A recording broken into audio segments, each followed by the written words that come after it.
This is the moment of quietude.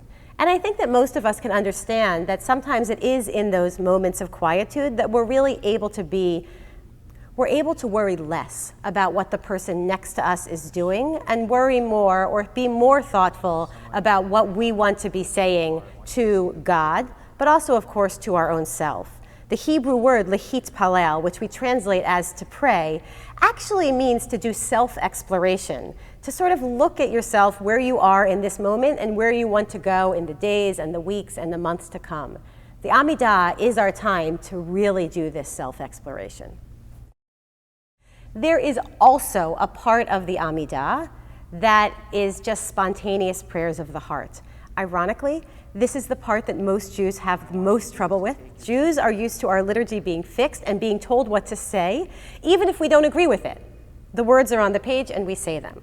And so it's in these moments when there are no words on the page and we're supposed to speak the words of our hearts that ironically sometimes Jews, who often have a lot of words, can get tongue-tied.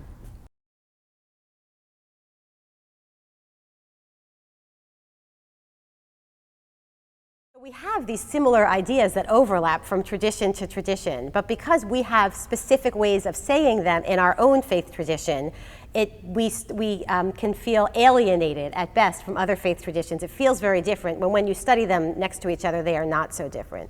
I think what also is interesting when you're talking about other faith traditions is that Catholics, for instance, nowadays mostly pray in the vernacular, whereas Jews are still praying in Hebrew.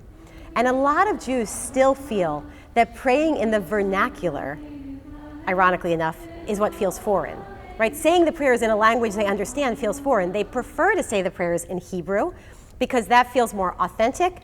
And also sometimes what Jews will say is they don't actually want to know every single word because it's the idea of what they're doing rather than the individual words themselves that have the meaning.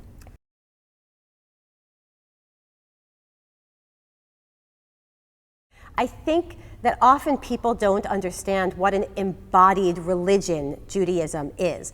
We think of Judaism as being a religion of the mind, right? We're the people of the book.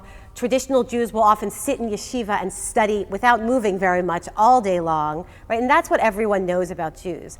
But in fact, so much of our tradition uses our bodies. When we say the Kedusha, which is one part of the Amidah that we say under certain circumstances, we are actually supposed to rise up on our toes like we are angels. It is an embodied prayer.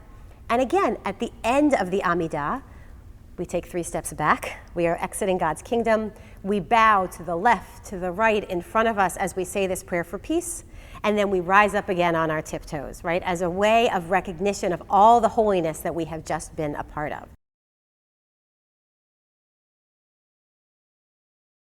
The Amidah itself has a tremendous number of themes, especially if we're talking about the Amidah that's said on the weekdays, because that, in those prayers, you're praying for wisdom, you're praying for judgment, you're praying for protection, you're asking for forgiveness. There is a moment when you are even supposed to beat on your chest a little bit like you do at the Yom Kippur service as you say to God, all right, I've screwed up again, I know it, but I'm going to try to do better tomorrow. I know all you want is just like a half degree better.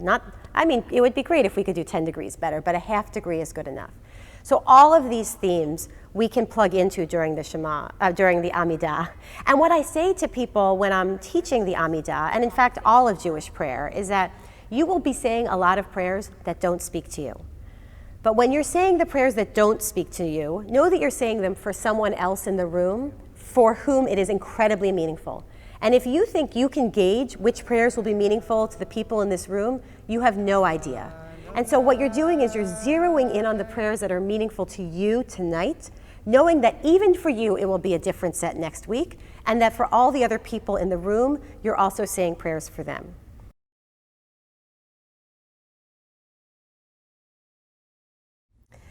There are certain prayers that you can say all on your own. And there are certain prayers in Judaism that you can only say in a minyan, in a group of 10 or more Jews.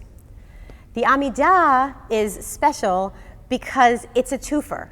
There are parts of it that you can only say in a group, and there are parts of it that you can say even if you're alone.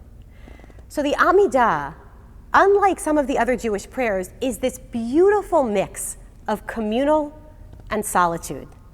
Because the prayer you're saying yourself to God, right? You're whispering it just enough so that you can hear, but not so much so that the person next to you can hear. So that's about the solitude, about the individuality of this prayer and of your conversation. And yet, in order to say it in its fullest way, you need to be with at least 10 other Jewish people saying it. And so there is that communal part of it as well. And if anything exemplifies, I think, what Judaism is trying to teach us in this world, it is that bothness.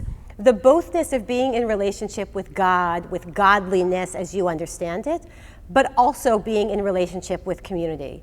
It is hard to be a Jew living without a Jewish community. People do it all over the world.